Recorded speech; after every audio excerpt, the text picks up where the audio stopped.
pour suivre l'atelier d'aujourd'hui sur le cinéma dans le cadre du programme Animal Humanité, qui est un programme qui se développe, je vous le rappelle, sur 2 années, qui est cofinancé par l'Université Paris-Est et par le CNRS.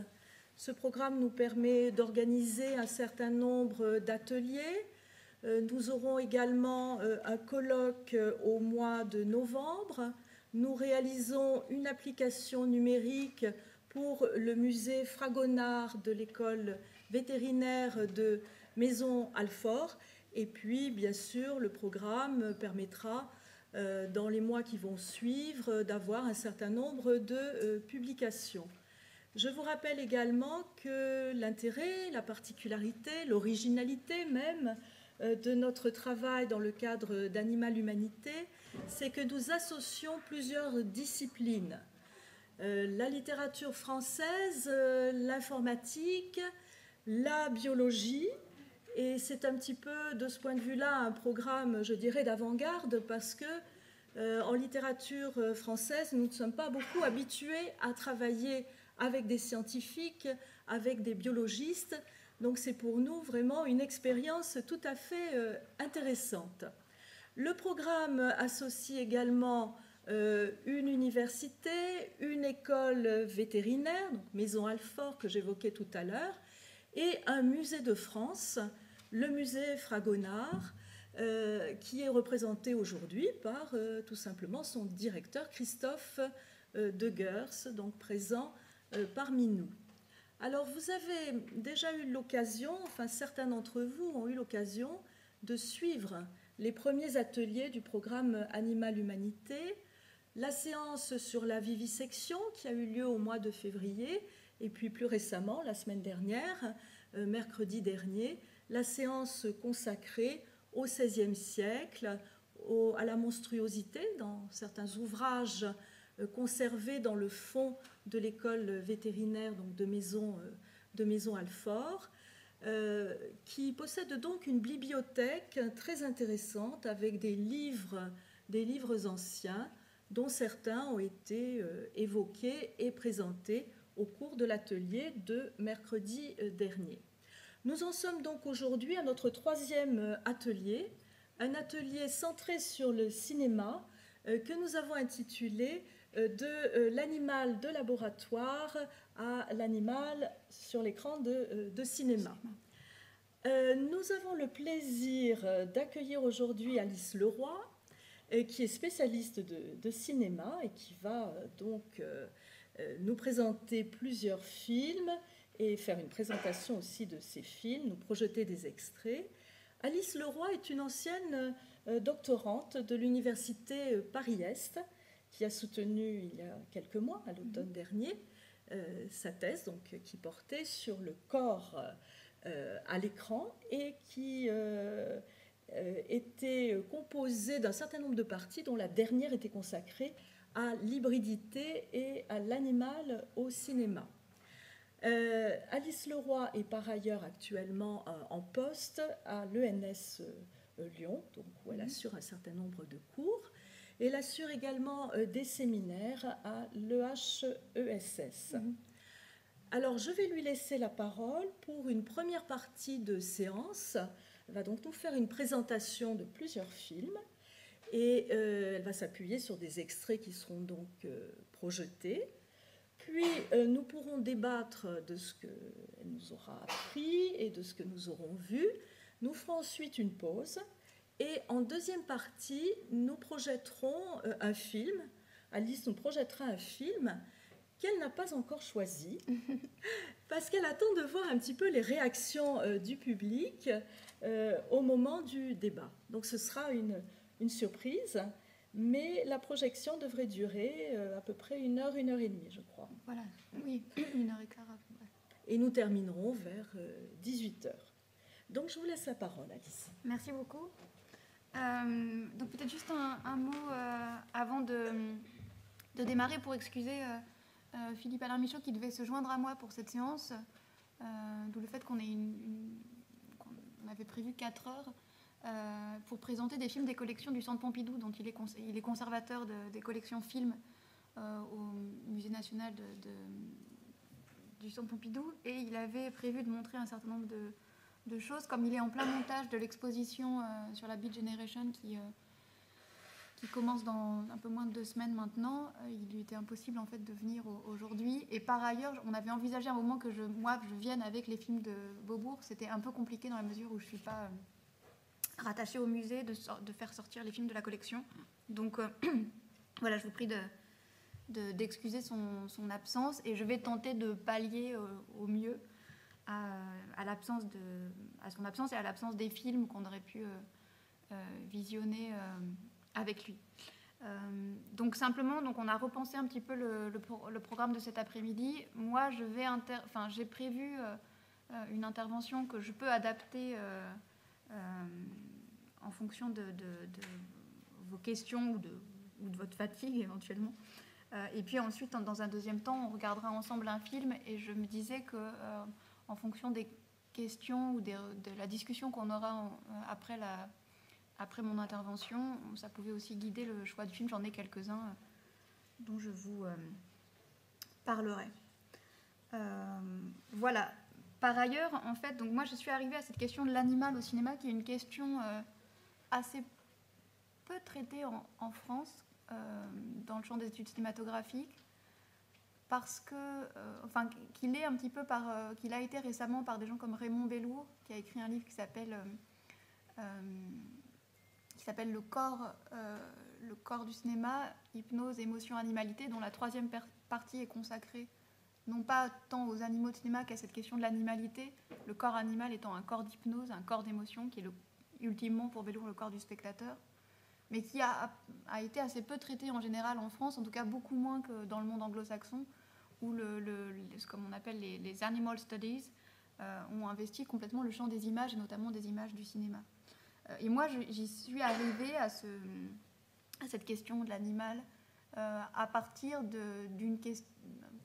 d'un champ d'investigation qui était celui des formes hybrides, des formes d'hybridation des corps humains et non humains au cinéma, dans le cadre d'une recherche doctorale donc, qui portait sur ce thème que j'ai emprunté à Foucault, qui est la question du corps utopique, et comment les corps utopiques existent au cinéma, notamment à travers des formes d'hybridation des corps humains et non humains dans le cinéma contemporain.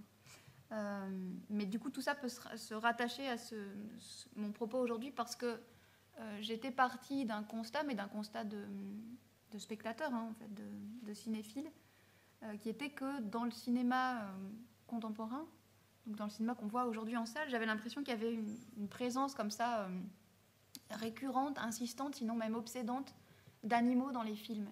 Et non pas d'animaux anecdotiques qui seraient simplement des motifs du cinéma contemporain, mais qui étaient vraiment des présences centrales, des personnages principaux des films, et dans des cinémas dans des œuvres cinématographiques très différentes, que ce soit chez Godard. Je ne sais pas si vous avez vu Adieu au langage, mais dans Adieu au langage, le chien de Godard, Roxy Miéville, est crédité au générique. Donc c'est un des personnages, sinon le personnage principal du film, et qui est en plus crédité comme une espèce d'enfant symbolique du couple Godard-Miéville.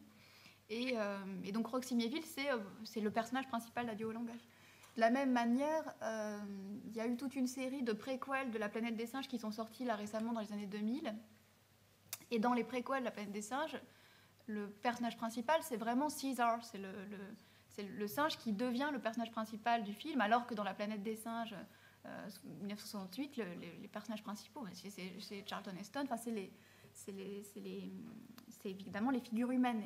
Alors que dans les préquels aujourd'hui, il me semble que les personnages principaux deviennent véritablement les figures simiesques, les animaux, et non plus les acteurs. Et la preuve en est d'ailleurs que James Franco, qui jouait dans le premier préquel, a quitté le casting du deuxième. Donc il peut y avoir comme ça un changement des acteurs dans le rôle humain principal, et le personnage simiesque, lui, reste à mon avis beaucoup plus central dans le film que le personnage humain.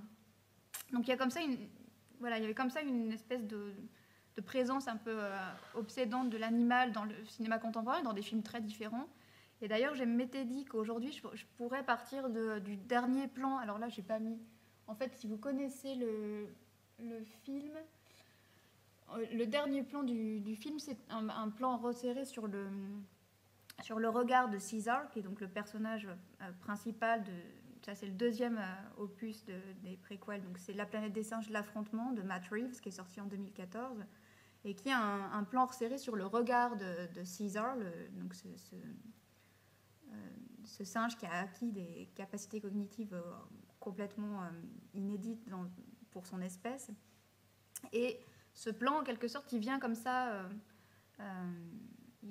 parachever une entreprise de médiation entre l'animal et l'humain, qui a été l'objet de tout le film.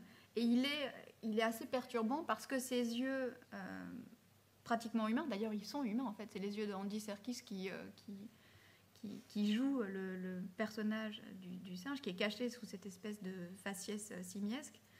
Et il y a une double ambiguïté, et même quelque part j'ai envie de dire une double hybridité de cette figure animale, ambiguïté à la fois intradiégétique, parce que le film raconte l'histoire de singes qui adoptent tous les caractères sociaux, moraux de l'humanité, des singes qui deviennent humains, et d'ailleurs qui ont un modèle de société assez terrifiant, je trouve. Donc ambiguïté intradiégétique, mais aussi ambiguïté extradiégétique, puisque en fait les singes du film, ils sont en fait joués par des acteurs humains, et ensuite ils sont animés en stop motion. Donc il y a comme ça une double ambiguïté de la figure animale dans ce film, et de cette médiation à la fois intradiégétique et extradiégétique de l'animal à l'humain, ou de l'humain à l'animal. Ce qui m'amènera un petit peu à formuler donc deux remarques préalables qui vont m'amener jusqu'aux hypothèses dont je voudrais traiter là aujourd'hui, qui est que d'abord il n'existe pas au cinéma de thème anthropologique plus fort que celui de l'animal et que celui de la définition mutuelle croisée de l'humain et de l'animal. Et c'est l'enjeu d'un film comme La planète des singes, cette définition croisée de l'humain et de l'animal. Et c'était déjà le cas pour le premier opus de Schaffner en 68, qui était inspiré du roman de Pierre Boulle. Et je crois, en fait, plus largement, mais ce n'est pas tellement l'objet aujourd'hui de notre conversation, je crois que c'est l'objet, en fait, de manière générale, de tout le cinéma américain, ce thème anthropologique du rapport entre l'humain et l'animal. Donc l'animal comme thème anthropologique, comme matrice anthropologique du cinéma, et en particulier, je pense, du cinéma américain. Et puis, surtout, je crois qu'il n'existe pas non plus de matrice philosophique, et même, en fait, ontologique, plus puissante au cinéma que celle de la figure animale. Et je dis ça parce que je pense en particulier aux écrits d'André Bazin, donc André Bazin qui est ce critique et théoricien du cinéma, critique au cahier du cinéma, et dont toute l'œuvre critique a fini par fonder une théorie des images du cinéma. Et Bazin pense l'ontologie des images du cinéma, notamment à travers la question de la figure animale. Dans un texte qui est très fameux, qui s'appelle « Montage interdit », qui est publié dans les cahiers au début des années 50, et il traite de l'ontologie du cinéma à travers la question du montage. Et il part de cette expérience assez connue, qui est l'expérience de Kuleshov, dont vous avez peut-être entendu parler. Kuleshov, qui est un cinéaste et théoricien du montage soviétique, russe, et qui explique qu'en associant par le montage deux plans, on peut requalifier le sens de l'un d'entre eux par leur association. Par exemple, donc il montre qu'en filmant le visage de l'acteur Mojoukin, visage neutre, et ben, ce visage ne prend pas la même signification selon qu'il est suivi ou précédé d'un bol de soupe ou du cercueil d'une jeune fille. Et que vous allez lire une gamme d'émotions différentes sur ce visage, qui pourtant, c'est le même plan, l'acteur c'est exactement le même plan, mais vous lirez des choses différentes sur ce plan suivant les plans qui le précèdent ou le suivent. Et c'est ce même effet Kuleshov, ou effet K, comme on l'appelle, qui prévaut aussi pour Bazin dans nombre de films animaliers, ou de films dans lesquels les animaux sont anthropomorphisés par le montage, puisqu'en fait, le montage va permettre d'insister sur certaines ressemblances morphologiques ou comportementales, voilà, entre des animaux et des humains. On va conférer aux animaux une série de caractères humains par le truchement du montage. Donc Bazin, en fait, dénonce les artifices de ces montages de films animaliers. En fait, je pense qu'il vise explicitement un type de film qui est florissant dans les années 50, qui qui sont les films Disney qu'on appelait les True Life Adventure Films, qui sont une série de films produits par Disney, d'abord diffusés à la télévision, puis à partir des années 60, qui vont beaucoup être diffusés au cinéma, pardon, et à partir des années 60, qui sont beaucoup diffusés à la télévision.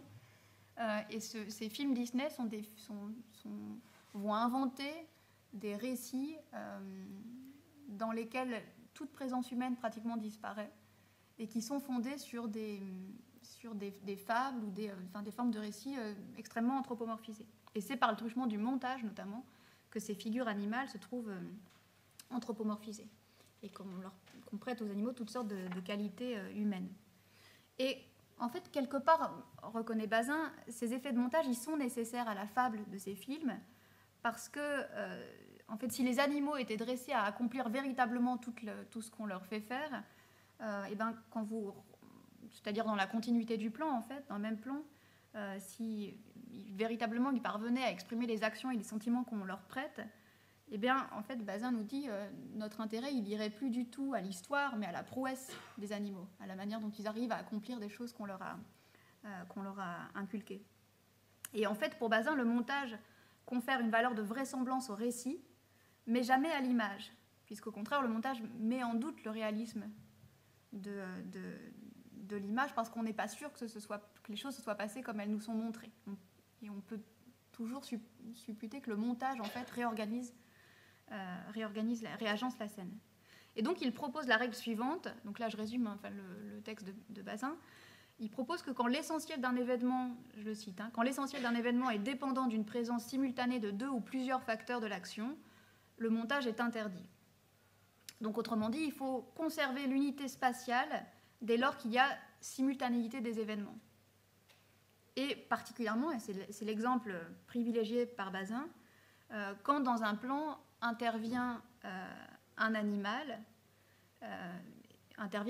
et un être humain. Par exemple, les scènes de chasse. Et l'exemple que mentionne Bazin, c'est l'exemple d'une scène fameuse de Nanook l'Esquimau, le film de Flaherty, qui est en plus un exemple faux, mais Bazin ne doit pas être au courant au moment où il écrit ce texte, qui est la fameuse scène de chasse aux phoques dans Nanook, puisque Nanook, dans le même plan, dit Bazin, on a Nanook, le trou et le phoque, et Nanook va tirer à la corde le phoque qui vient de tuer. Ce que Bazin, en fait, ignore, c'est que hors cadre, et derrière le Nanook, il y a toute une équipe qui tire à la corde, évidemment, puisque Nanook il serait incapable de hisser le phoque tout seul hors de son trou. Mais en tout cas, voilà, pour Bazin, il faut que dans le même plan, dans la même unité spatiale, on ait l'intégralité des éléments de la scène. C'est aussi comme ça qu'il en vient à regretter que dans Louisiana Story, je peux vous montrer la séquence, qui est un autre film de Flaherty, la scène où l'enfant manque d'être attaqué par le crocodile soit montée, parce que pour Bazin, on perd toute la force. On perd toute la force de cette scène. Je vais vous montrer la séquence et vous allez voir ce que Bazin entend par là. En fait, pour lui, il faudrait que l'enfant et le crocodile soient dans un même plan pour que vraiment on puisse saisir le danger de la scène. Voilà, j'arrête ici.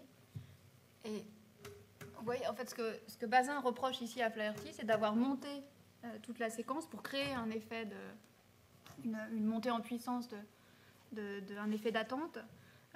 Mais en fait, le moment où, en fait, toute la bande-son laisse supposer que l'attaque va avoir lieu, en fait, vous n'êtes que sur le croco et vous ne voyez pas l'enfant. Vous ne savez pas à quelle distance il est véritablement de l'enfant. Il y a juste un plan à la fin dans lequel on voit en arrière-plan l'enfant s'éloigner, mais il est déjà à distance du crocodile. Ce qui fait que pour Bazin, on perd tout ce qui fait en fait la force, la puissance de cette image, qui serait qu'en fait, qu'on puisse ressentir la présence du danger, d'un danger mortel, dans la contiguïté, dans un même plan, de l'animal et de l'enfant, et de la vie et de la mort. Ce qui fera écrire à Danet avec un peu d'humour qu'en fait, ce qui fascine Bazin dans cette idée du montage interdit, c'est la possibilité de toujours actualité de la mort en direct, et la possibilité de toujours actualiser que l'un des personnages meurt en direct. Et dans les cas où ça se produit, parce qu'il y a dans les cas où ce principe de montage interdit est appliqué, En fait, systématiquement, c'est des scènes de chasse et c'est l'animal qui meurt en général en direct.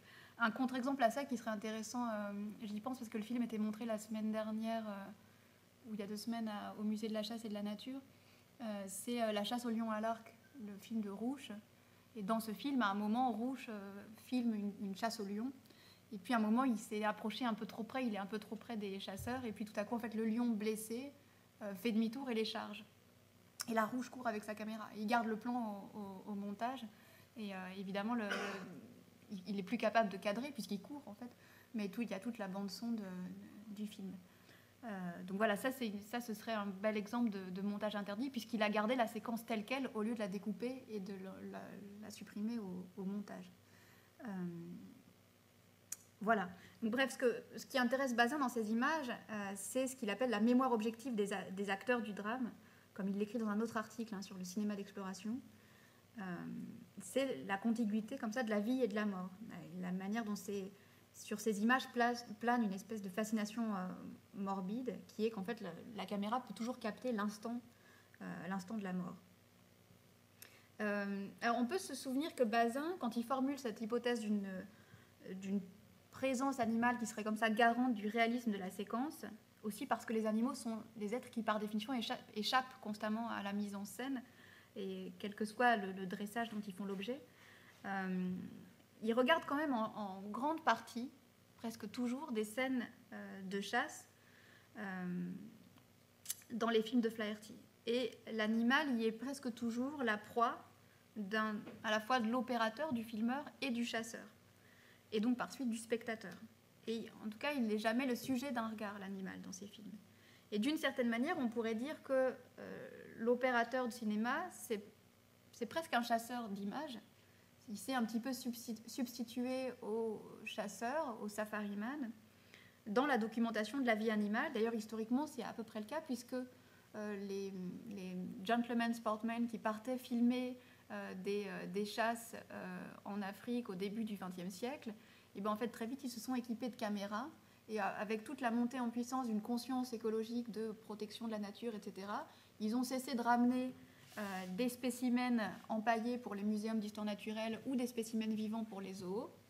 Mais ils ont commencé à ramener des images et à tourner des films. Il y a comme ça toute une histoire de ces films d'exploration qui sont tournés par des anciens chasseurs devenus opérateurs de cinéma. Donc en quelque sorte, on pourrait dire que de la même manière que le chasseur ramenait des spécimens vivants ou morts, eh bien, le cinéma, on pourrait dire, pour reprendre un terme cher à Bazin, embaume la vie animale par le truchement de la caméra. Mais dans cette économie du regard, eh bien, l'animal reste l'objet d'une relation asymétrique avec l'humain. Asymétrique parce qu'en en fait, il est jamais sujet du regard, il est toujours objet du regard. Et souvent, en plus, il est jamais maître de son regard. Donc voilà, je voulais partir un petit peu de cette idée et voir comment on pouvait l'éprouver aussi à travers un corpus de films. Donc ça aurait été un petit peu, infini de parler d'essayer d'établir une typologie des animaux de cinéma en partant du cinéma du film animalier pour aller jusqu'au cinéma d'animation et au dessin animé dans lequel les animaux ont une présence extrêmement forte. Donc j'ai plutôt choisi de partir d'un corpus assez restreint en partant des espaces de coexistence des humains et des animaux dans la modernité et la manière dont ils sont représentés au cinéma. Je suis partie de la trilogie de Fred Wiseman, donc Frederick Wiseman qui est un documentariste américain et qui a consacré 3 films à des espaces de représentation de l'animal à l'écran, des espaces de représentation de l'animal, 3 espaces institutionnels, 3 films qui en fait ébauchent un petit peu la topographie des relations entre humains et animaux dans la modernité.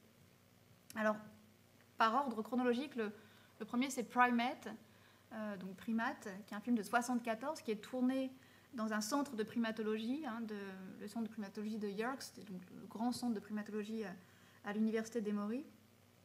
Le deuxième, c'est Meat, qui est tourné 2 ans plus tard, en 1976, dans une espèce d'usine abattoir dans le Colorado. Et le troisième et dernier dont je traiterai, c'est Zoo, un film de 1993 que Wiseman tourne au parc animalier de Miami.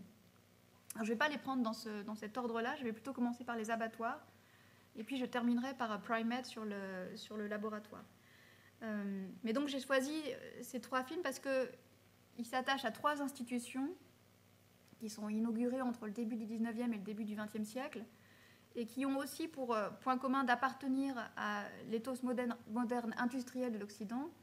Le laboratoire parce qu'il introduit l'animal comme sujet d'expérimentation scientifique et qu'il assume simultanément une proximité génétique et une distance ontologique entre humains et animaux. L'abattoir, il substitue à la mise à mort individuelle et artisanale de l'animal par le boucher le modèle de la chaîne d'abattage et de la division des tâches. Et le jardin zoologique, il reproduit à l'échelle humaine la règle taxinomique qui était propre aux atlas anatomiques ou botaniques. Donc ces 3 espaces dans lesquels cette relation asymétrique, dans lesquels cette relation de pouvoir entre animal et humain, elle se trouve distribuée de manière complètement asymétrique. Et ce qui m'intéresse dans les films de Wiseman, c'est la manière dont le cinéma va révéler ça, va témoigner de ça. Donc je partirai, si vous voulez, de l'analyse de quelques plans et séquences de ces films pour montrer en quoi la représentation de cette relation asymétrique entre l'humain et l'animal, elle obéit dans chaque cas à une figure cinématographique privilégiée, et dans quelle mesure on pourrait imaginer de rééquilibrer cette relation entre humains et animaux en convoquant d'autres exemples de films, d'autres types de films, des fictions, mais pas seulement, ou des scènes d'un même film dans lesquelles tout à coup la logique se retourne et l'animal devient sujet du regard. Et vous verrez que ce qui est intéressant aussi, c'est que dans chacun de ces films, qui me serviront en fait de structure, hein, ça me servira en fait à baliser chacune des parties de mon intervention et pour aller voir vers d'autres, du côté d'autres cinéastes à chaque fois. Vous verrez que dans chacun de ces films, Wiseman examine un petit peu les bordures molles des natures humaines et animales à travers un tissu de relations complexes qui sont réglées selon une économie du regard au zoo, une économie du savoir au laboratoire et une économie du pouvoir à l'abattoir. Et pour chacun de ces films, je vais donc essayer, comme je le disais, de faire apparaître une figure cinématographique qui, à mon sens, témoigne de la représentation dont l'animal fait l'objet dans cet espace, dans un espace donné. On verra qu'à l'abattoir, il me semble que c'est toute la question du montage itératif qui reprend le fonctionnement de la chaîne d'abattage, hein, la manière dont c'est une espèce de mécanique ininterrompue d'abattage d'animaux, et comment le montage itératif et la répétition, la reprise, eh bien, sans cesse reprennent cette logique itérative. Dans le zoo, on verra que cette figure cinématographique, il me semble que c'est la question du champ contre champ, puisque le zoo, c'est un espace de la distribution du regard. Et puis dans le laboratoire, dans Primate, c'est plus complexe, mais il me semble que s'il fallait faire émerger une figure, ce serait la question du cadre et notamment du gros plan, qui va permettre d'insister chaque fois sur les registres de confusion entre l'animal et l'humain, puisque c'est peut-être l'espace des 3 espaces, c'est peut-être l'espoir où les régimes de confusion entre l'humain et l'animal sont les plus puissants, où il y a le plus de confusion possible entre les natures humaines et animales. Et donc pour chacun de ces espaces, pour chacun de ces films, l'abattoir, le zoo, le laboratoire, j'essaierai d'envisager un contrepoint, un point de bascule, un point de renversement de cette logique asymétrique de représentation de la condition animale, et ce que serait un petit peu, si vous voulez, l'envers de cette représentation asymétrique. Ce que serait une sorte de rééquilibrage des conditions humaines et animales dans le cinéma. Alors je vais commencer avec Mythe, qui est donc ce film que Wiseman tourne dans les abattoirs du Colorado. Et je ne vais pas commencer avec le prologue du film de Wiseman, je vais commencer avec le prologue du Sang des bêtes, le film de Franju, qui est un film bien antérieur, un film de 1948, que vous connaissez sans doute parce que c'est un film assez court et généralement on a vu. Et qui commence, d'ailleurs c'est une espèce de constante en fait dans tous les discours littéraires ou cinématographiques sur les abattoirs, par un parallèle, et Wiseman le reprendra, avec les camps de la mort, de la même manière que si vous connaissez le roman de Coetzee et Elisabeth Costello, vous vous souvenez que 2 des 8 conférences d'Elisabeth Costello sont consacrées aux animaux et que Elisabeth Costello, donc le personnage éponyme du roman de Coetzee, y oppose les valeurs d'un prétendu humanisme qui ferait le caractère spécifique de toute civilisation à la cruauté des êtres humains à l'égard des animaux. Et elle n'est évidemment pas la première à dresser comme ça un parallèle entre l'industrialisation de l'abattage des animaux et l'entreprise d'extermination menée par le régime nazi, puisque les historiens comme les cinéastes ont interrogé cette proximité entre les abattoirs et les camps de la mort. À commencer par Franju, quand il tourne ce qui est son premier court-métrage, Le sang des bêtes, et qui évidemment voit dans cette logique industrielle de l'abattage des animaux une symbolique extrêmement forte au sortir de la guerre. Et c'est pour ça que vous allez voir, le film commence sur des images qui sont des images de ruines, en fait, des ruines de l'Europe juste après-guerre, et que les vastes abattoirs de Vaugirard et de la Villette, qui sont donc aux portes de Paris, qui sont à la fois extrêmement proches de la ville et en même temps extrêmement lointains, eh bien, ils accomplissent leur besogne assez macabre, dans l'ignorance de la ville alentour, un petit peu comme les camps en Allemagne et en Pologne. Et qu'est-ce qui reste en fait à la fin de la guerre de toute la frénésie des grandes villes, cette frénésie qui avait été complètement révélée par les cinéastes des années 20, des avant-gardes des années 20, dans tout ce qu'on appelle les grandes symphonies urbaines. Et bien, qu'est-ce qui reste de cette frénésie-là au milieu des années 40 ? Eh bien, il ne reste rien, il reste quelques vieillards hagards, quelques amoureux qui vont aux puces, qui vont dénicher les vestiges d'une civilisation qui a disparu. Et vous verrez que c'est de cette manière qu'on peut comprendre à la fois le prologue et la conclusion du sang des bêtes, qui accusent la distance infinie entre ce monde d'indifférence, de douleur et d'oubli, qui est le monde du dehors, et puis cet antre grouillant de vie et de mort, qui est le monde du dedans, le monde de l'abattoir. Et c'est comme ça qu'on a toute une série de correspondances, d'échos, entre un certain nombre de plans. Vous verrez que dans l'ouverture du film, il y a un plan sur un arbre mort qui est planté au milieu d'un terrain vague, en avant-plan d'immeubles modernes, et ce plan-là répond aux écorchés suspendus au crochet des abattoirs, avec leur chair encore animée de soubresauts et de palpitations. Il y a comme ça tout un jeu d'écho entre les plans d'ensemble sur la cité sans vie, et puis à l'intérieur, les inserts sur les gestes sûrs des ouvriers, ce que Franju appelle les tueurs sans haine, qui découpent sans relâche ni émotion du matin au soir. Je vais vous montrer juste le début du sang des bêtes. Je vais passer un petit peu de générique. J'arrête ici. Voilà, je voulais juste vous montrer parce que c'est un prologue assez curieux quand on connaît le film, et généralement c'est pas les images qu'on retient évidemment du film de Franju, mais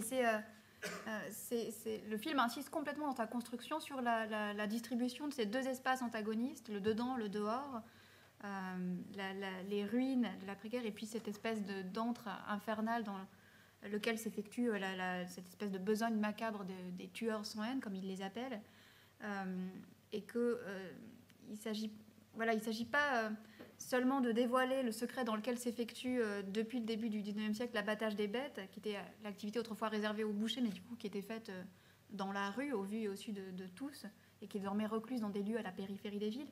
Il s'agit aussi de convoquer évidemment tout cet inconscient des camps de la mort, où les déportés étaient acheminés par convoi, comme un petit peu, si vous vous souvenez du film, un peu plus loin, il y a un convoi de moutons qu'on amène à l'abattoir. Et le commentaire donc, de Georges Hubert, commentaire qui est écrit par Jean Painlevé, qui est un autre grand cinéaste animalier, donc vous connaissez peut-être les films sur la pieuvre, l'hippocampe, ou le vampire, qui sont des films géniaux. Et Painlevé écrit le commentaire en disant, par exemple, commente le cheminement des moutons en disant « Ils suivent comme des hommes, ils bêlent comme chantent les otages en sachant que ça ne sert à rien ». Et évidemment qu'il s'agit d'insister sur la rationalisation de cette entreprise de mort dans laquelle rien ne se perd mais tout se transforme. Vous avez entendu, les pieds détachés seront emmenés par les carisseurs, les sabots feront de l'engrais et les os serviront entre autres à la fabrication du noir animal. Évidemment que les critiques à l'époque, Henri Hagel ou Siegfried Kracauer, ont bien vu la métaphore amère des camps d'extermination et du silence dans lequel le massacre avait été opéré. Et Wiseman lui-même, quand il fait son film, donc 20 ans plus tard, il fait allusion, puisque lui aussi, vous allez voir par quelle image il ouvre Mythe. Vous allez voir que c'est flagrant dès la première image.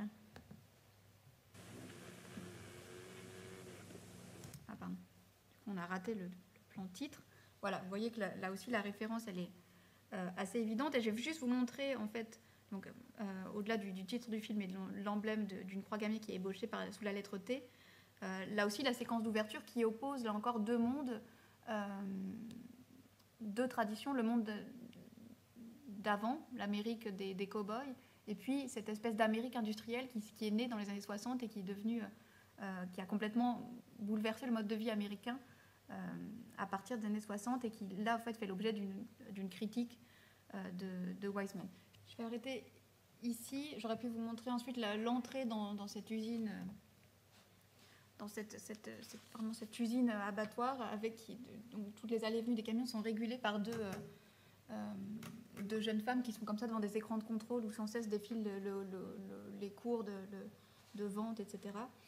Et là aussi, ce qui est intéressant, c'est de voir comment est construit ce prologue assez long, c'est de manière à faire saisir la transition entre deux espaces, plutôt deux temporalités, une espèce d'âge d'or du temps des cow-boys avec les grandes plaines américaines, les bisons, etc., qui est un âge complètement révolu, en fait, comme le film va très vite ensuite s'appliquer à le démontrer, puisqu'en fait, cette espèce d'âge d'or des cow-boys, il est entré dans l'ère de l'industrialisation et de la bourse, et donc de ces marchés aux bestiaux dans lesquels, en fait, des quantités... qui sont en fait des bourses en fait avec le cours des prix, etc. Et comment en fait on va arriver jusqu'à cette usine qui est une espèce d'usine de mort. Et là encore, du coup, la parabole des camps d'extermination chez Wiseman, elle s'applique non plus tant en référence à un passé historique qui chez Franju était extrêmement proche, mais en référence à une forme d'industrialisation de la mort. On pourrait dire que la grande différence en fait entre le film de Wiseman et le film de Franju, de ce point de vue-là, c'est que chez Franju, il y a une réelle proximité des hommes et des bêtes dans leur... non pas dans leur destin, mais dans une manière dont ils sont les uns et les autres atteints dans leur corps même. Les corps des tueurs chez Franju, ils sont marqués. Souvenez-vous de l'équarrisseur qui s'est tranché l'artère fémorale en équarrissant un cheval. Chez Wiseman, l'individuation des personnages, elle disparaît complètement. C'est des employés anonymes de bureau. C'est des gens qui accomplissent anonymement des tâches sans que jamais le film ne leur donne ni la parole, ni aucune forme d'identité. Ce qui fait que cette parabole de la mort industrielle, chez Wiseman, elle est présente à travers cette idée d'une usine industrieuse et grouillante, avec sa haute tour qui est comme une cheminée et qui rappelle là encore tout un imaginaire des camps. Mais elle est plutôt, cette parabole, elle est dans la manière dont on est passé d'un mythe de la wilderness américaine à cette espèce de vision sinistre d'une économie industrielle de la mort, en fait. Et donc le film, en fait, jamais n'identifie aucun personnage. Les tueurs chez Wiseman ne sont pas, comme chez Franju, d'anciens boxeurs ou des forces de la nature, mais c'est des employés anonymes qui sont plus préoccupés par leurs droits dans un système qui les comptabilise comme du bétail et qui a vite fait de les remplacer. Ce qui fait qu'en fait, tout à l'heure, je parlais de ce qui serait la figure cinématographique privilégiée du film de Wiseman dans cet espace de l'abattoir. En fait, comment est-ce qu'il a abordé cet espace ? Je ne sais pas si vous connaissez un petit peu les autres films de Fred Wiseman, qui est un cinéaste documentariste qui vient de l'université, qui était prof de droit, et qui avait pour habitude d'aller visiter des institutions avec ses élèves, et qui un jour a décidé de réaliser des films et n'a plus fait que ça. Et Wiseman travaille toujours avec un protocole quasi inchangé depuis 50 ans. C'est-à-dire qu'il arrive, il n'y a jamais de préparation au tournage, il arrive avec son opérateur, il ne filme pas, il arrive avec son opérateur, lui prend le son, et il va rester pendant plusieurs semaines, rarement plusieurs mois, mais plusieurs semaines dans une institution. Il a des autorisations de tournage, il ne fait aucune interview, il tourne pendant un certain temps, et puis ensuite tout le film va se construire au montage. Ce qui fait que le montage, c'est l'étape centrale et essentielle du film. Et ça l'est d'autant plus ici, puisque dans cet espace comme ça, labyrinthique et très hiérarchisé de l'abattoir, il a structuré le film selon un principe de fragmentation et de répétition. Puisqu'en fait, la première moitié du film nous introduit aux différents espaces et acteurs des domaines d'activité des usines Montfort. et se conclut sur une première séquence d'abattage, l'abattage des bœufs. Et l'étanchéité de ces espaces, intérieur, extérieur, bureaux et salles d'abattage, va décider comme ça une stricte géographie sociale entre ceux qui effectuent la besogne et ceux qui vendent, entre donc, les ouvriers et les cadres, entre les visiteurs et les employés, entre les tueurs et les non-tueurs. Et tout le séquençage de la transformation de l'animal en bien de consommation, en produit de consommation, est souligné par un montage qui va documenter assez scrupuleusement chaque étape du processus, mais qui va aussi enrayer ce processus par une série d'interludes et qui vont insister sur là encore la dimension industrielle et complètement presque irrationnelle de cette industrie de la viande aux États-Unis, puisqu'on touche à des chiffres complètement déments. Et donc un des interludes, c'est la comptabilité des pertes et profits de l'entreprise. Et un autre interlude, c'est une espèce de scène truculente dans laquelle un représentant commercial tente de vendre un nouveau produit à l'entreprise. Et en l'occurrence, il s'agit d'un produit complètement surréaliste, puisqu'il s'agit d'un tube qui contient l'équivalent d'une douzaine d'œufs cuits et condensés sous la forme d'un tube prêt à découper. Donc il y a comme ça une série d'interludes qui viennent séquencer cette séquence d'abattage. Et la seconde moitié du film répète exactement ce même processus d'abattage, cette fois avec des moutons. Et donc en insistant sur la mécanique de répétition, de cette espèce de répétition infinie d'un dispositif aliénant. Et on pourrait voir dans ce redoublement une espèce de perte d'intérêt, d'autant qu'il ne s'agit pas d'animaux aussi imposants que des bœufs, il s'agit de moutons. Mais pourtant, il me semble qu'au contraire, la séquence d'abattage des moutons est bien plus violente. D'abord parce qu'ils sont écorchés à main nue, ils sont égorgés vivants, etc. Et puis il y a aussi une accélération du montage de cette seconde séquence d'abattage qui insiste pas seulement sur le caractère itératif de cette chaîne d'abattage, mais aussi sur sa force aliénante et sa déshumanisation. Puisque de manière remarquable, cette fois la séquence est là encore entrecoupée par des interludes. Elle est montée avec d'autres scènes, et notamment une scène de négociation entre les représentants syndicaux du personnel et la direction de l'usine qui essaye de réduire encore les coûts du travail en diminuant le nombre d'agents sur la chaîne et en forçant les ouvriers du coup à accélérer encore la cadence de leurs gestes. D'où le fait que cette séquence d'abattage des moutons soit montée encore plus rapidement. C'est pas du tout la même chose que dans le film de Franju qui est monté plutôt sur une logique de symétrie. Avec au centre la scène d'abattage des veaux qui est sans doute la plus marquante en termes d'émotion, si vous voulez. Mais c'est une structure en miroir chez Franju, alors que chez Weisman, on a une structure qui est comme ça dans un montage itératif qui insiste en fait sur l'accélération permanente de ce processus industriel. Et qui est en fait une reprise de la logique de la chaîne d'abattage, en fait. Cette reprise, le montage insiste sur la dimension de la chaîne d'abattage et sa mécanique impitoyable. Alors, si je reviens à ma proposition de départ, qui était à chaque fois d'imaginer un contrepoint à la logique figurative de l'animalité dans ces films, qu'est-ce qu'on pourrait imaginer ici comme contrepoint ? J'avais pensé à deux choses. J'avais pensé d'une part à un film de Dziga Vertov. Alors, vous connaissez peut-être, Dziga Vertov, vous connaissez peut-être L'homme à la caméra, qui est son film le plus connu.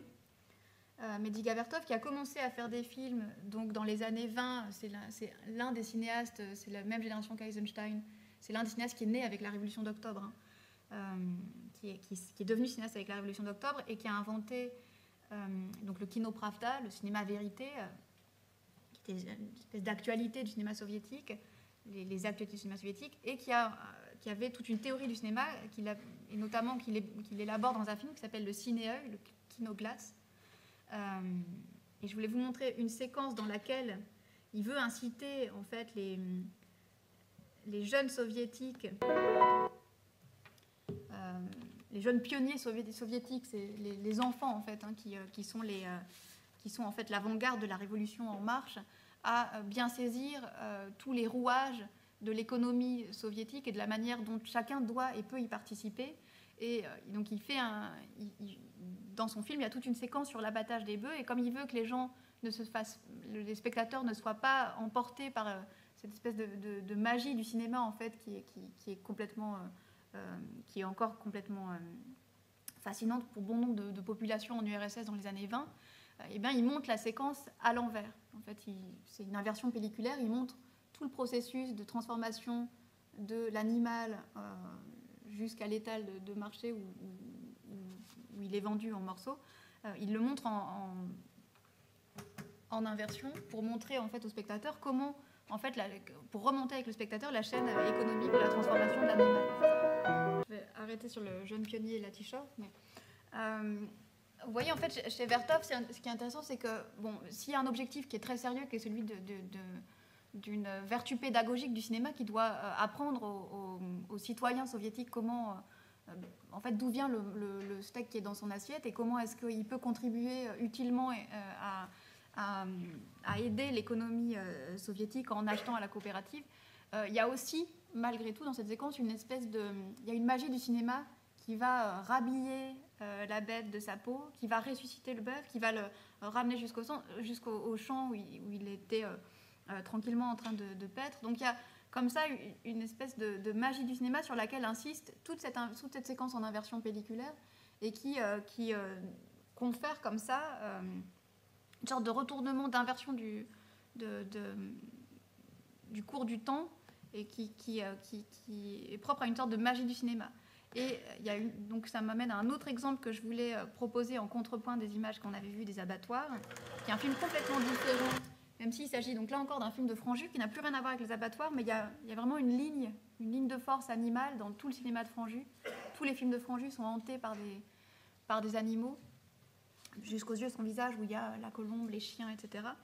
Mais je me disais qu'on pouvait imaginer une sorte de filiation illégitime entre Le sang des bêtes de Franju, donc 48, et Meat de Wiseman, 76, à travers un autre film de Franju, qui est un film de 63 qui s'appelle Judex, qui n'est pas du tout un documentaire, qui est une fiction, qui est adapté d'un feuilleton de 1917, d'un feuilleton de Louis Feuillade, qui s'appelait Judex lui aussi, dans lequel un justicier vertueux donne à des banquiers peu scrupuleux une espèce de leçon de moralité économique, si vous voulez. Et donc le scénario, en fait, développe largement la métaphore animale pour, disons, croquer un peu à la manière d'un Granville ce monde de vice et de vertu qu'est le monde de la banque et de banquiers peu vertueux, justement. Et il y a une scène absolument incroyable dans ce film, qui est une scène de bal masqué, dans laquelle, un bal masqué qui est donné en l'honneur des fiançailles de la fille du banquier crapuleux. Et donc la fille s'appelle Jacqueline, elle est jouée là encore par Edith Scobb, qui est une des actrices préférées de Franju. Et donc c'est la fille du banquier qui est traquée par Judex, qui est ce justicier vertueux. Et donc tous les convives en fait sont déguisés et dissimulent leur visage sous un masque d'oiseau. Et ce masque, évidemment, il cache autant qu'il dévoile, puisque chacun va porter un petit peu comme emblème, comme un emblème, l'espèce qui est la plus physiognomiquement, enfin, j'arrive jamais à le dire, physiognomiquement proche de sa moralité. C'est-à-dire que le Judex, vous allez voir, il a un masque d'aigle royal. Évidemment, le cupide banquier, ce sera un vautour. Les corbeaux, ce seront ses acolytes. La colombe, ce sera la jeune Jacqueline, etc.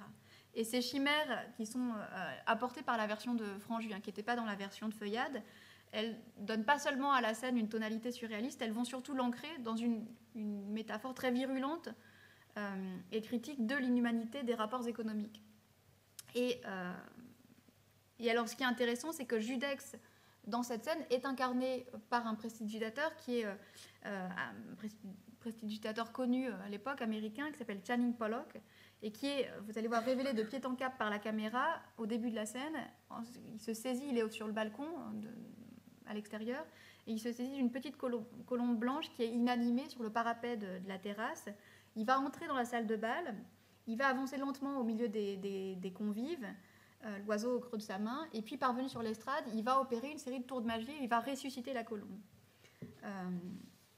Et il me semble qu'au massacre des bêtes innocentes à l'abattoir, le massacre est donc cet emblème de l'industrialisation des corps, répond ici la figure du vengeur masqué, ce héros à tête d'aigle, qui non seulement défait le pouvoir des puissants banquiers, mais en plus ramène aussi à la vie leurs victimes, puisqu'il ramène à la vie les blanches colombes, les innocentes colombes. Ce qui fait que le geste des tueurs qui était accompli dans les abattoirs trouve ici un revers assez inattendu dans ce geste de magicien, ce geste de l'homme-aigle qui est Judex, puisque le magicien réanime, un peu comme Vertov par le truchement de l'inversion pelliculaire, le magicien réanime ce qui était inanimé et donc accomplit le mouvement inverse du tueur en ramenant à la vie ce qui était devenu chose, ce qui était devenu produit de consommation. Et donc il me semble que de cette propriété fantastique de la magie qui est opposée à la réalité des abattoirs, je pense qu'on affirmerait trop vite qu'elle coïncide avec une vision du cinéma comme magie du côté des spectacles forains et de la prestidigitation, en l'opposant à ce qui serait une autre veine du cinéma du côté du réalisme et du documentaire des Frères Lumière. Vous savez qu'on oppose souvent deux veines du cinéma, celle de Méliès et celle des Lumières, des Frères Lumière. Il me semble que peut-être au contraire, le savoir de l'illusionniste, le savoir ici de Channing Pollock, le rapproche plutôt du dessinateur, du caricaturiste, de Granville par exemple, ou bien encore des cartoonistes, de Tex Avery, de Walt Disney, qui regardent le monde comme une espèce de vaste jardin zoologique et qui inventent des figures hybrides, des hommes à tête animale ou des animaux anthropomorphiques, et qui vont jouer de ces polymorphismes en leur conférant le mouvement, donc la possibilité d'une perpétuelle métamorphose. Et donc, d'un côté, on avait le processus de transformation de la bête en produit de consommation sur la chaîne d'abattage dans Mythe et le sang des bêtes. Et puis ici, ce processus de transformation, il prend un tour surréaliste entre les mains du prestidigitateur, puisqu'il va consister à ramener l'animal mort à la vie. Je vous montre juste la séquence qui est très très belle, si vous ne connaissez pas le film. Donc vous avez vu comme ce qui est très beau dans cette scène, outre toutes ces têtes d'oiseaux qui vont comme ça à la fois dissimuler et identifier la moralité de chacun des personnages, c'est ce processus de réanimation fantastique de la figure animale qui va comme ça à l'encontre de tout ce travail monotone d'abattage qui était le travail des tueurs dans Le sang des bêtes et qu'il est encore plus dans le film de Wiseman, et auquel ici se trouve opposé l'instant invisible du tour, en fait, puisque la magie, en fait, est absolument est invisible, elle échappe, l'instant discontinu du tour dont la mécanique reste absolument invisible aux yeux des spectateurs. Voilà, j'ai pris beaucoup trop de temps sur les abattoirs, je vais aller beaucoup plus vite sur les zoos et puis sur le laboratoire. Pour que vous ne soyez pas complètement épuisés pour la discussion, donc je vais aller très vite sur les zoos. Ce que je voulais faire rapidement, je vais passer toute l'introduction que j'avais prévu de faire. Je vais juste dire un petit mot d'introduction du film donc du deuxième film de Wiseman, donc, qui est le dernier dans ma chronologie, le film de 93 sur le zoo de Miami, que Wiseman donc, tourne, je pense, à l'aune d'un double parti pris. Parce que, d'une part, ce qu'il va s'attacher à montrer dans cet espace du zoo, c'est la distribution spatiale très nette des animaux et des visiteurs. Et il est clair qu'en fait, dans un zoo, contrairement à l'abattoir, le flot, c'est plus celui des animaux, des bêtes qui sont conduites à l'abattoir, c'est celui des visiteurs. Donc en fait, d'une part, Wiseman va insister sur ce jeu d'échange de regards entre visiteurs et animaux, et il le fait cette fois à travers une figure cinématographique privilégiée qui n'est plus donc celle du montage itératif, comme il l'avait pour la chaîne d'abattage de l'abattoir, mais qui est celle en fait du champ contre champ, qui est cette figure de cinéma. Vous allez voir exactement ce que ça donne sur cette idée de l'échange de regards. Je vais arrêter là-dessus avec cette espèce de décor qui est digne de Fritz Lang et du Tombeau Innu, du Tigre du Bengale, avec une sorte de temple d'Angkor qui est en plein milieu de Miami en fait.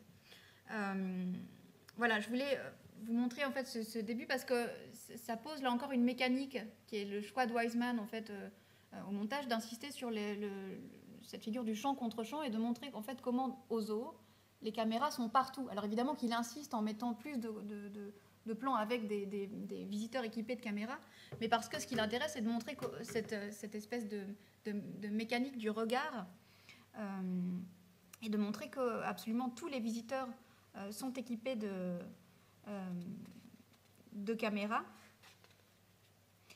Ça m'a fait penser, je trouve ça m'a rappelé en fait l'essai de John John Berger, qui s'appelle donc Why Look at Animals, pourquoi regardons-nous les animaux, et qui dit en fait qu'au fur et à mesure de l'avènement de la modernité, l'animal disparaît des espaces de représentation du quotidien et s'inscrit dans des espaces cette disparition, en fait, elle s'accompagne paradoxalement de sa réinscription dans d'autres espaces de représentation, et notamment le zoo, le jardin zoologique. Il écrit « Les zoos publics sont nés au début de la période qui devait connaître la disparition des animaux de la vie quotidienne. Le zoo, monument à l'impossibilité...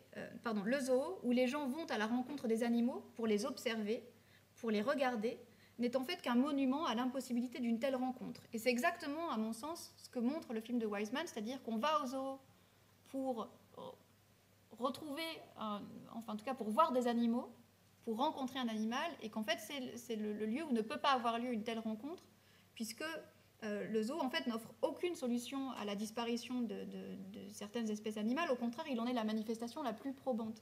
Et il a été, sa généalogie même le rapporte à presque une entreprise d'extermination, puisqu'il est un emblème du colonialisme et des missions d'exploration qui ont vu en fait la destruction de milliers d'espèces animales.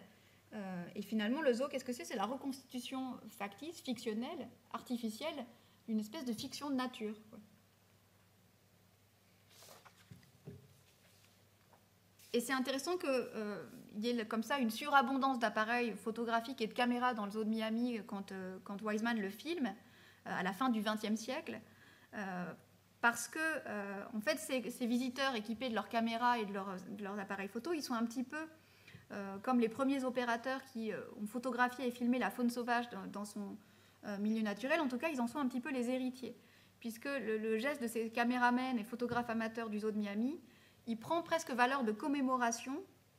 Il reprend à son compte le Noëm de la photographie de Barthes, ou bien les mots de Susan Sontag quand elle écrivait que les fusils se sont transformés en appareils photographiques dans cette comédie très sérieuse, le safari écologique, du fait que la nature a cessé d'être ce qu'elle avait toujours été, un environnement dont l'homme cherchait à se protéger.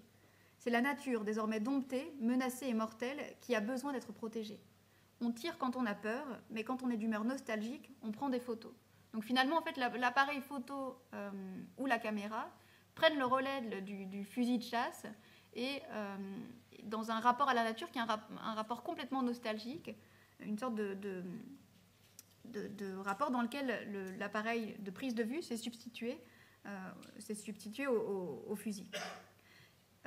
Donc j'en viens rapidement du coup à mon contrepoint, là encore, à ce qui serait en fait la logique d'inversion, de renversement de ce regard asymétrique entre le visiteur et l'animal de zoo ici. Et bien en fait on l'a dans ce même film-là, et ça c'est les espèces d'accidents du réel qui sont assez génialement exploités par Wiseman ici. En fait à la toute fin du film, donc je vais vous montrer la dernière séquence. À la toute fin du film, il y a une série d'attaques, enfin, une série d'animaux qui sont retrouvés morts dans leurs enclos et qui sont en fait dévorés par d'autres animaux. Donc, ce qui est intéressant, c'est que tout le film a construit cette idée d'un animal, d'une animalité qui incarne une espèce de nostalgie de la nature. Le zoo étant une espèce de fiction de nature, une vision complètement nostalgique de la nature qui a complètement disparu, en particulier dans ces environnements urbains que sont une ville comme Miami. Et ce qui m'intéresse, c'est qu'à l'encontre de cette pensée de l'animal comme pure virtualité dans la modernité, il y a cette dernière scène du film de Wiseman qui va le ramener comme pur présent et comme pure matérialité, puisqu'à la toute fin du film, on découvre plein de cadavres d'animaux qui ont été égorgés par des prédateurs invisibles, et puis progressivement le personnel du zoo va se douter qu'il s'agit de chiens, mais de chiens retournés à la vie sauvage, de chiens réensauvagés qui du coup sont redevenus des prédateurs et s'attaquent aux bêtes dans les enclos du zoo. Ils vont donc grimper sur leur pick-up, s'armer de fusils, etc., et partir à la chasse aux prédateurs, aux chiens, pour rétablir en fait l'ordre et donc se débarrasser de ces hôtes indésirables dans le parc animalier. Donc paradoxalement tuer des animaux dans un parc animalier parce que ces animaux-là sont indésirables et qu'ils n'ont rien à faire dans un zoo. Et ce qui est intéressant, c'est que dans cette battue pour traquer ces hôtes indésirables, eh bien, l'animal n'est plus simplement l'objet du regard humain, ce qu'il était dans toute la première séquence du film, dans tout le début du film qu'on vient de voir. Il n'est plus l'objet d'un regard humain, mais sa contradiction. Il n'appartient plus à un imaginaire qui est projeté dans l'espace dénaturé du zoo, mais à l'inextricable complexité et densité du réel. Il n'est plus le signe d'une perte, d'un manque ou d'une nostalgie, mais il est le signe d'un présent qui échappe à tout contrôle. Et je trouve en plus d'autant plus frappant qu'en l'occurrence ce soit des chiens qui soient l'auteur de ces crimes, parce que dans la scène précédente, que je n'ai pas le temps de vous montrer, dans la scène précédente, on avait un loup qui était anesthésié et castré, donc une espèce de maîtrise comme ça du vivant extrêmement forte, et qui en fait dans la dernière scène du film se trouve complètement désamorcée et contredite par ces chiens domestiques retournés à l'état sauvage, retournés à leur nature sauvage. Et ces chiens, qui sont les figures emblématiques de la domesticité dans l'imaginaire occidental, finissent par opposer un démenti ironique aux fictions de nature qui sont construites par les hommes dans cet espace du zoo. Vous voyez, ce que je trouve fascinant dans cette dernière scène, c'est la manière dont cet espace entièrement délimité, avec ces bancs de sable et ces plantes vertes, une espèce de fiction de nature reconstituée dans cette mise en scène qu'est le zoo, redevient tout à coup un espace sauvage, qui est un espace où tout à coup les soignants du zoo vont devenir des chasseurs, grimper sur des pick-up et aller abattre des animaux en redevenant en quelque sorte des figures de chasseurs comme Teddy Roosevelt quand il partait en safari en Afrique au début du siècle. Voilà, comme il est presque 4 heures, je ne sais pas si je termine rapidement sur Primate ou si vous avez besoin d'une pause ou si je termine sur un quart d'heure sur Primate et qu'on a une discussion. Qu'est-ce que vous... Je pense qu'il vaudrait peut-être mieux faire la pause et consacrer un peu de temps à l'animal de laboratoire, puisque c'est central pour notre sujet. Donc on prend... Alors on peut avoir un petit débat déjà sur ce que nous venons de voir, et puis nous faisons une pause, et ensuite on termine sur le laboratoire. Troisième partie sur l'animal de laboratoire.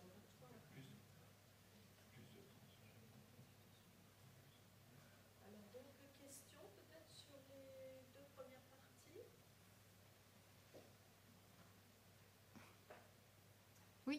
Maintenant, on traite aux animaux une sensibilité. Ça serait impossible de voir des films comme ça sur des images où on tue des animaux pour des films de nos jours.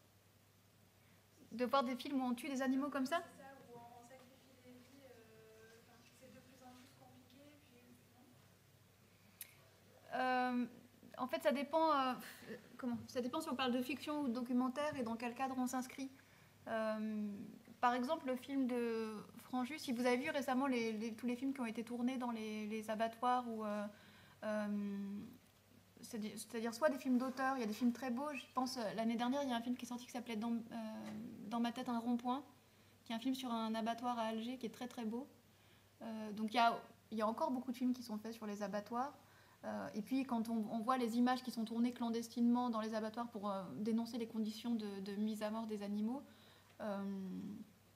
c'est des images qui nous choquent, mais je pense qu'elles choquent. Les images de Franjus, elles choquent déjà, et elles choquent d'autant plus qu'elles soutiennent toute une parabole qui est celle de l'extermination d'êtres humains. Mais après, en termes de cadre légal, par exemple, en Angleterre et aux États-Unis, il y a très très tôt un cadre légal qui vise à la protection des animaux et qui interdit toute forme de violence à l'égard des animaux sur les plateaux de tournage. Donc de ce point de vue-là, c'est très tôt réglementé. En France, ça vient un peu plus tard et c'est pas du tout le même contexte culturel. Mais oui, je suis pas sûre que sur... Enfin, comment ? Je suis pas sûre que sur un plan... disons que sur un plan légal, des violences faites aux animaux dans le cadre de tournage, je ne sais pas dans quelle mesure elles ont beaucoup existé au cinéma, dans la mesure où il y a eu très tôt une réglementation assez stricte, et notamment dans les pays anglo-saxons où il y a beaucoup d'animaux de cinéma, où il me semble que l'animal est plus présent au cinéma, dans les fictions ou dans les documentaires. Maintenant, ce qui est intéressant, mais ça, par exemple, ça a été un autre travail de ma recherche, c'est tous les films qui s'intéressent à l'animal en tant justement qu'être sensible. et tous les films qui s'intéressent au rapport entre l'humain et le non-humain. Et dans non-humain, on peut inclure l'animal, mais on peut aussi inclure le végétal ou toute forme de vie qui sont même des vies machiniques maintenant, enfin, des robots, des androïdes, des machines, etc. Et comment en fait il y a tout un pan de cinéastes, enfin un courant de cinéastes qui viennent des sciences ou au contraire qui viennent de l'art contemporain et qui s'intéressent aux manières de représenter cette sensibilité qui serait propre au non-humain et qui serait propre notamment à l'animal. Et de ce point de vue-là, après, c'est plutôt des réflexions, des recherches esthétiques sur la manière de montrer cette sensibilité-là qui est propre aux vies non humaines. Mais après, sur le fait que des images comme celle de Franju pourraient plus être faites aujourd'hui, je crois pas. En fait, ce qui changerait probablement, c'est que des lieux comme les abattoirs, comme les usines Montfort que filme Wiseman en 1976, ou encore plus comme le laboratoire de Yerkes qu'on va voir dans Primate, en fait, ils n'ouvriraient plus leurs portes à un cinéaste. Ou en tout cas, ils fixeraient de manière beaucoup plus drastique les conditions du tournage à l'intérieur du laboratoire ou de l'abattoir. Et dans le cas de Primate dont on va voir un extrait ensuite, c'est très flagrant parce que en fait, les gens du laboratoire se sont complètement fait avoir. Ils ont ouvert sans condition leurs espaces de travail à Wiseman, qui en a révélé toutes les contradictions et les paradoxes. Ils se sont ensuite retrouvés face au film en devant assumer une publicité dont il se serait bien passé. Donc aujourd'hui, sans doute, ce serait beaucoup plus difficile de tourner dans ces conditions.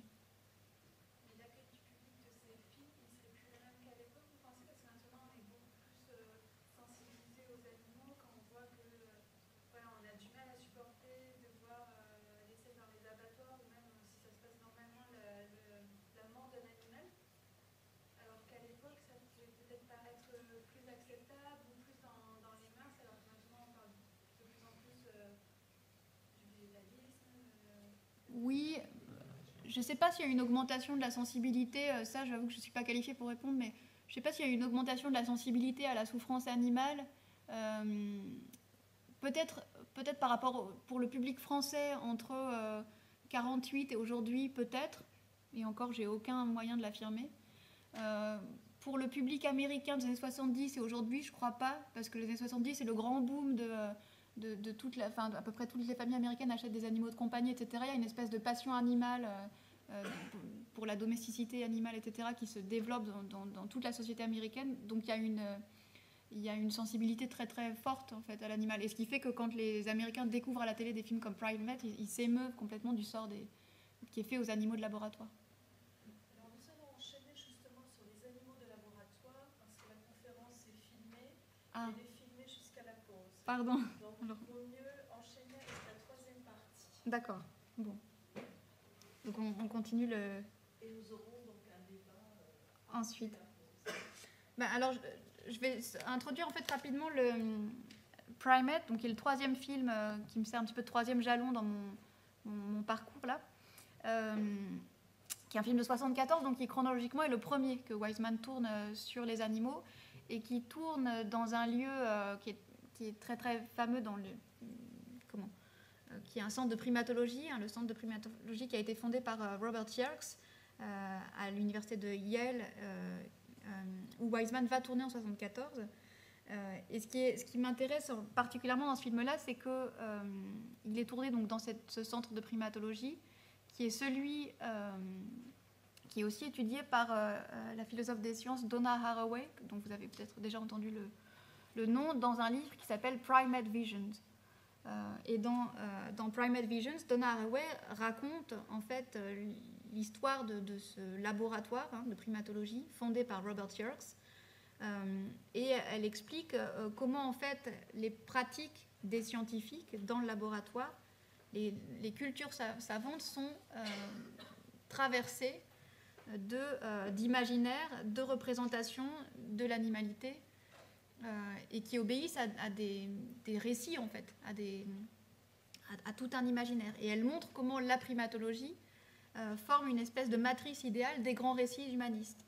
Je la cite, elle dit, donc c'est dans Primate Visions, qui est un livre dont je ne comprends toujours pas qu'il n'ait pas été traduit en français, Elle dit au début de Primate Visions que, de manière implicite ou explicite, le récit du Jardin d'Éden procède de la science des grands et petits singes, de même que ses variantes sur l'origine du contrat social, du mariage et du langage. Donc pour Donna Haraway, en fait, les centres de primatologie, ils étudient en fait toutes les formes de sociabilité dans la société humaine. Et c'est des espèces de miroirs des sociétés humaines. Et ce qui est intéressant, c'est que c'est exactement ce que révèle en fait le film de Wiseman, c'est la manière dont tous les espaces du laboratoire de Yerkes sont traversés en fait par des contradictions, par des paradoxes, puisqu'en fait tous obéissent à des études du comportement animal, mais qui sont en fait des miroirs de la vie sociale humaine, qui sont ce que Donna Haraway appelle une espèce de fabrique du comportement humain. Et ce qui est frappant en fait dans Primate, je ne sais pas si vous avez eu l'occasion de le voir déjà, c'est que c'est un film extrêmement confus si on s'attache aux recherches qui sont menées dans ce centre de primatologie. Puisqu'en fait, Wiseman, comme à son habitude, arrive dans cet espace où il va installer sa caméra et où il va lui-même prendre le son. Il n'y a pas de préparation au tournage, donc il ne vient pas, par exemple, se présenter aux différents chercheurs, aux différents scientifiques. Il ne fait pas d'interview, sauf une, que je vais vous montrer maintenant. Mais donc, ce qui fait qu'on comprend très peu le travail scientifique, parce qu'on a très peu d'éléments pour le comprendre. On n'a pas de voix off, il n'y a jamais de voix off dans les films de Wiseman, donc on n'a pas de voix off qui nous explique ce qui se passe. On n'a pas de commentaires, sinon quand ils sont pris sur le vif par les scientifiques qui discutent entre eux, etc. Mais donc on a rarement un moment d'explication de ce qui est en train de se jouer sous nos yeux, donc du sens de l'expérimentation qui est en train de se dérouler sous nos yeux. Donc l'ensemble du film nous donne à voir des scènes assez confuses dans lesquelles on a du mal à saisir l'enjeu de ces tests assez violents souvent, auxquels sont soumis les animaux. Ce qui explique en fait la controverse terrible au moment de la diffusion du film à la télévision en 1974 à la télévision américaine, puisque évidemment le public ne va absolument pas comprendre l'objet de toute cette violence faite aux animaux. Je vais vous montrer une scène qui me semble assez emblématique de ça et qui me semble aussi assez emblématique d'une certaine forme de jeu, de liberté que s'autorise Wiseman dans ce film-là, puisqu'en fait, contrairement à son habitude, il va tout de même avoir une scène d'interview dans le film, ce qui est, à ma connaissance, pratiquement la seule interview face caméra qui est menée dans tout le cinéma de Wiseman, et c'est une œuvre qui comprend presque une centaine de films. Alors attendez, c'est là.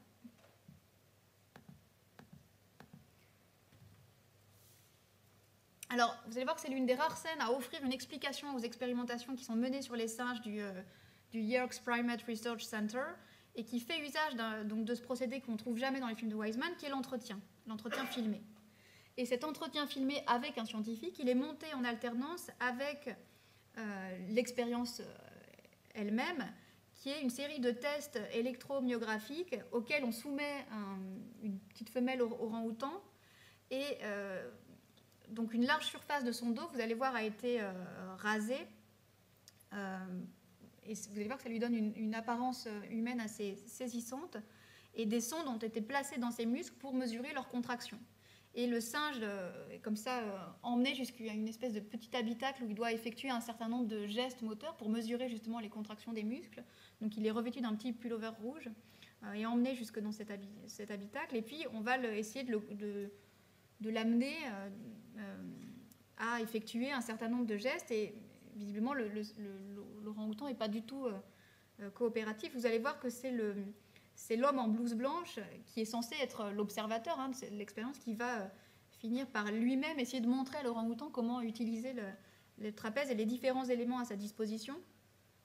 Et cette séquence-là, qui du coup est une expérience assez ratée, en tout cas visuellement, est montée en alternance avec la séquence de l'entretien, et elle va faire saillir de manière d'autant plus ironique, en fait, la distance qu'il y a entre tout le discours, cette espèce de grand récit humaniste sur les origines de l'humanité, les origines de la distinction en fait, entre l'humain et l'animal, qui est l'objet de l'expérience, et puis l'expérience en elle-même qui révèle en fait cette espèce d'inversion des rôles un peu pathétique qui est due en fait à la mauvaise volonté du singe de se plier à l'expérience, enfin au dispositif expérimental qui lui est proposé. Je vous montre la séquence, on peut la commenter ensuite. Voilà, je voulais en fait montrer une des rares interviews dans un film de Wiseman, et en fait pourquoi il conserve cette interview au montage et pourquoi est-ce qu'il la monte en regard de cette expérimentation qui en fait est assez peu concluante, avec cet orang-outan assez récalcitrant à toute forme de participation au dispositif expérimental. Parce qu'en fait il veut accuser le gouffre qu'il y a entre ce discours qui est un grand récit des origines de l'humanité et de la spécificité de l'anatomie humaine par rapport à celle des grands singes, à ce grand discours, voilà, ce grand récit humaniste, par rapport en fait à l'organisation pratique de la relation entre l'humain et le scientifique dans l'espace du laboratoire, et à la confusion des rôles qui progressivement s'installe au fur et à mesure du peu d'enthousiasme du singe à participer à l'expérience. Donc si la parole scientifique, elle occupe tout à coup une place si centrale et si frontale dans le dispositif de Wiseman, c'est bien parce qu'ici, elle achoppe aux limites de l'objectivité qu'elle revendique pour elle-même, puisqu'on voit bien que ce discours, il tresse comme ça inextricablement un ensemble d'éléments techno-scientifiques, de sondes électrobiographiques, voilà, avec un scénario des origines de l'humanité, et que cette démonstration, en fait, visuellement, enfin, expérimentalement, elle est peu concluante.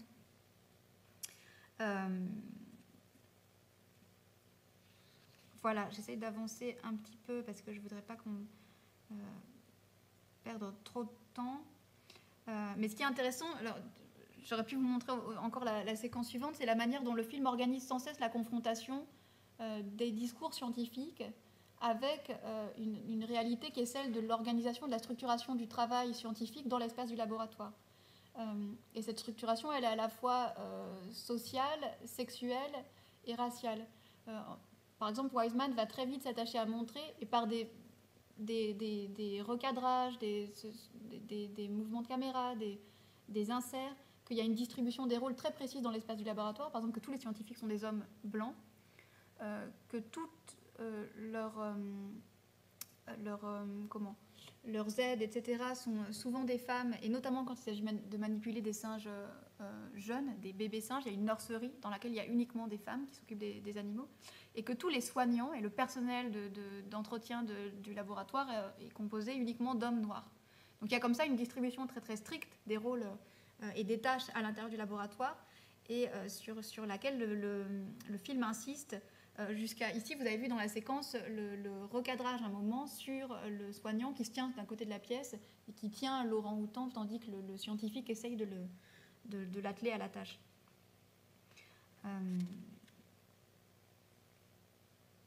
Donc quelque part, en fait, on pourrait dire que l'entreprise d'observation minutieuse de Wiseman, elle se heurte à celle des scientifiques eux-mêmes, puisque les scientifiques observent les animaux et que Wiseman, quelque part, ici, observe les scientifiques comme des animaux dans un espace donné. Et comme en fait Wiseman ne s'attache à aucun projet en particulier, il ne choisit pas de suivre le travail d'un scientifique en particulier dans l'espace du laboratoire, eh bien, en fait, le quotidien des scientifiques semble comme ça parsemé de protocoles et de taxonomies surréalistes qui nécessitent sans cesse l'accumulation de données textuelles, indicielles, de gestes, de comportements.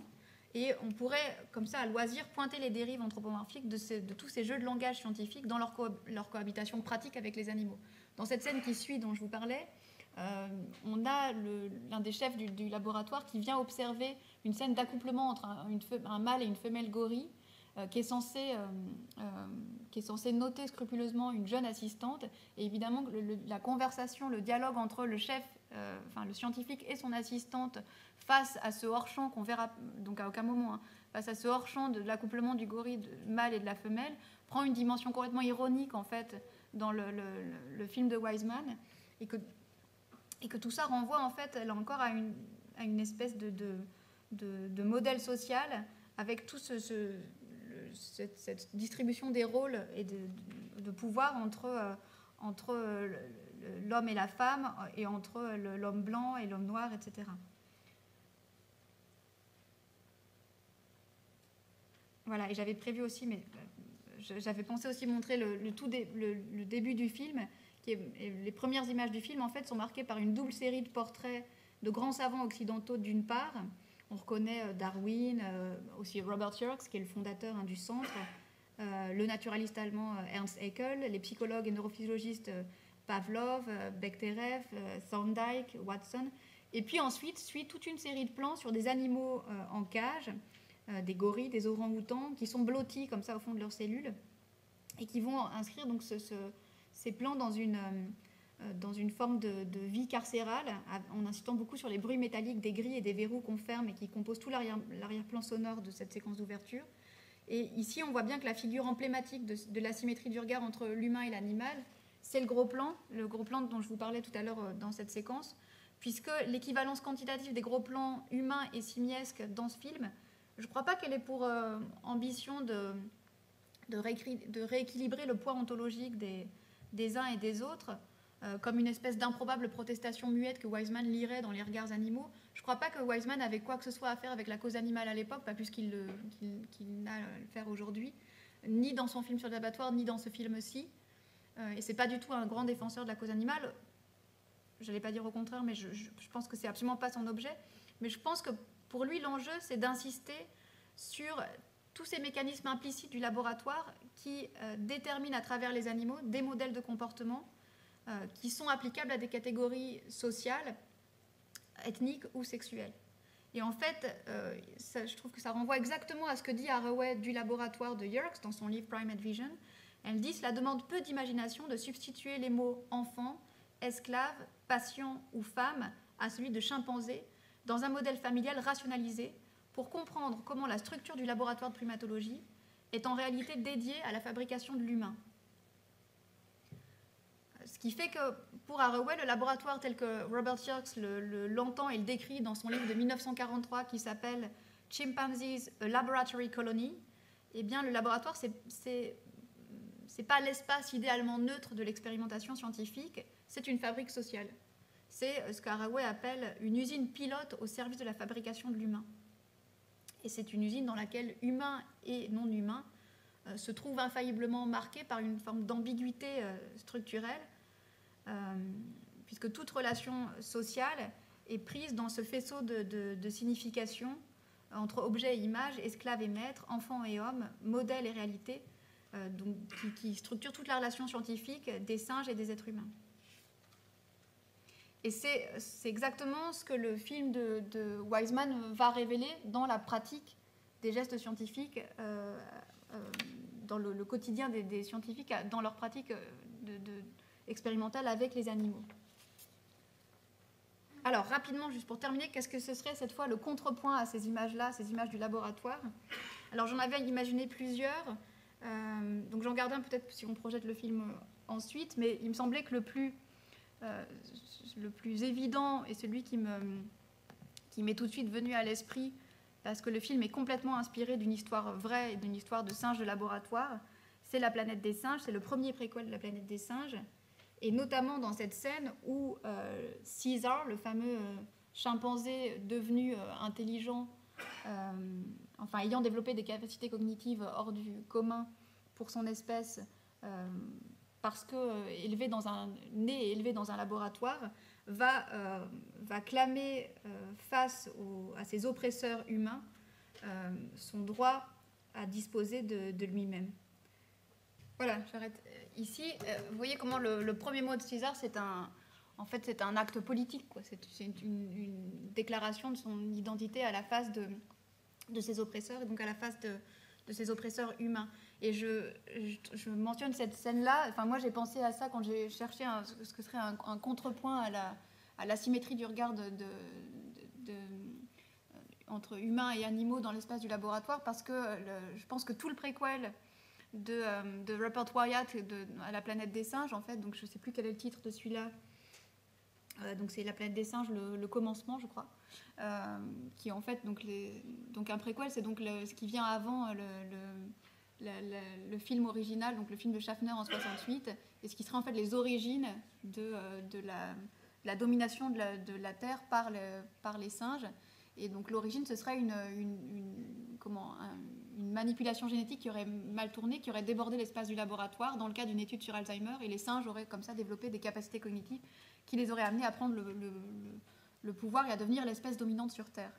Et ce qui est intéressant, c'est que tout ce préquel, il s'inspire très très largement d'une expérience véritable, qui est celle de Neem Chimsky, dont vous avez peut-être déjà entendu parler, qui est ce chimpanzé qui avait été élevé par un psychologue à l'université de Columbia qui s'appelait Herbert Terrace, et qui voulait en fait opposer à la théorie de Noam Chomsky, qui avait cette idée que le langage était quelque chose d'inné et que les animaux ne pouvaient pas apprendre à parler. Et bien Terrace voulait opposer à Chomsky qu'il pouvait apprendre le langage des signes à un singe, à un chimpanzé. C'est pour ça d'ailleurs qu'il l'a baptisé Neem Chimsky. C'est un pied de nez à Chomsky, avec ce jeu de mots sur chimp, qui est le raccourci de chimpanzee, donc Chimsky. Et Neem Chimsky a vécu pendant plusieurs années avec, là encore, Terrace et ses assistantes, qui sont souvent des femmes, et a été placé dans différentes familles américaines qui toutes sont assez emblématiques de la société américaine de l'époque, et notamment de la contre-culture américaine, des milieux universitaires new-yorkais qui sont très très ouverts d'esprit et qui vont accueillir en leur sein un petit singe qu'ils vont élever comme leur propre enfant jusqu'à le nourrir au sein, et que cette expérience va durer pendant toute l'enfance du petit singe jusqu'à ce qu'il soit devenu adolescent et qu'il devienne problématique parce que violent, et puis réclamant de plus en plus une position qui est absolument intenable dans une société humaine, puisqu'il n'est pas un être humain, et que tout ça pose des questions de droit. Et en fait, Neem Chimsky va être progressivement, en fait, l'expérience va être interrompue, il est abandonné et renvoyé au centre de primatologie, d'où il a été tiré tout petit, et il est remis au contact de singes avec lesquels il n'a jamais vécu, c'est-à-dire que ce chimpanzé Neem Chimsky n'a jamais vu de singe de sa vie. Et il est donc renvoyé dans cet espace du laboratoire où il est enfermé en cage, et les soignants du laboratoire vont s'émouvoir de ce singe qui arrive à communiquer avec eux par le langage des signes, et qui est dans une anxiété terrible et qui leur réclame sans cesse du café et des médicaments, et vont s'émouvoir de son sort, vont porter l'affaire devant les médias qui eux-mêmes vont la monter en épingle et vont menacer de faire un procès, puisque ce singe est capable de s'exprimer, donc a besoin d'une défense légale. Et il finira ses jours dans une espèce de refuge pour animaux protégé, mais en tout cas exclu de la communauté des hommes, et extrêmement amer vis-à-vis de ses parents qui l'ont complètement abandonné. Et c'est exactement l'histoire de César dans le préquel de la planète des singes. Donc c'est de ce point de vue-là un film assez intéressant. J'avais pensé à une autre chose. Alors il y a une autre chose, c'est que ce cri humain de César, je trouve qu'il n'est pas sans rappeler, avec une certaine ironie, parce qu'il y a quelque chose d'assez drôle en fait dans cette scène et la grandiloquence de cette scène. Et ce qui est intéressant, c'est qu'il n'est pas sans rappeler, je trouve, le premier mot crié à la face d'une assemblée de marins ivres-morts par le petit Rod Peter, le petit singe de la nouvelle de Kafka, du rapport pour une académie, de Peter le Rouge, ce petit singe. Alors je vous avais mis la citation ici, qui raconte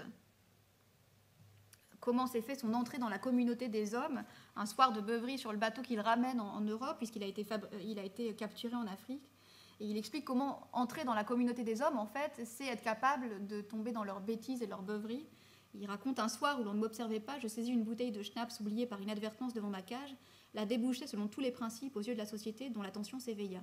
La portai à mes lèvres et sans hésitation, sans une seule grimace, en véritable professionnel, roulant des yeux ronds et le gosier tremblotant, je la vidai réellement, littéralement, et la jetai, non plus en désespéré mais en artiste.